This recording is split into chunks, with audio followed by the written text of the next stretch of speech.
ఈ భూమి మీద నివసించే అర్హత లేని వావి వరుస లేని ఒక భయంకర మానవుడు జైలు నుండి తప్పించుకుని తిరుగుతున్నాడు.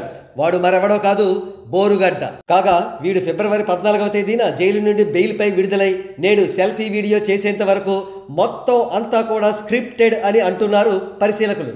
ఈ స్క్రిప్ట్ వెనకాల 2 పొలిటికల్ పార్టీల ప్రమేయం ఉందని వారు అనుమానిస్తున్నారు.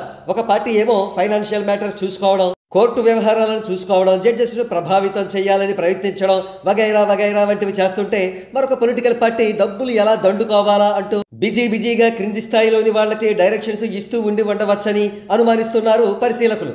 పరిశీలకుల అభిప్రాయం ప్రకారం ఫిబ్రవరి 14వ తేదీన బోరుగడ్డ జైలు నుండి బెయిల్పై విడుదలవ్వడం అనేది స్క్రిప్టెడ్.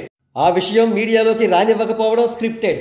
ఈ విషయాలేవి కూడా సంబంధిత శాఖల మంత్రులకు తెలియనట్లుగా ఉండడం ఒక స్క్రిప్టెడ్. చివరకు బోరుగడ్డ రిలీజ్ చేసిన వీడియోలోని మ్యాటర్ మొత్తం కూడా స్క్రిప్టెడ్.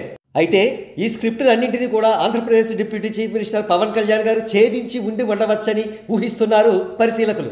అందుకే ఫిబ్రవరి 14వ తేదీన బోరుగడ్డకు బెయిల్ వచ్చినా తెలుసుకోలేని మీడియా ఇప్పుడు మాత్రం అన్ని విషయాలు చకచకా తెలుసుకుంటోంది. సెల్ఫీ వీడియో కూడా భలే చకచకా రిలీజ్ అయిపోయింది. బహుశా బోరుగడ్డకు సంబంధించిన అన్ని పరిణామాలు ఇక నుంచి చకచకా జరిగిపోయే అవకాశాలు ప్రస్ఫుటంగా కనబడుతున్నాయి. కారణం, పవన్ కళ్యాణ్ గారు సీన్లోకి ఎంటర్ అయి ఉంటారు. ఇవ్వండి బోరుగడ్డ అంశానికి సంబంధించి పరిశీలకులు ఊహిస్తున్న ఊహలు.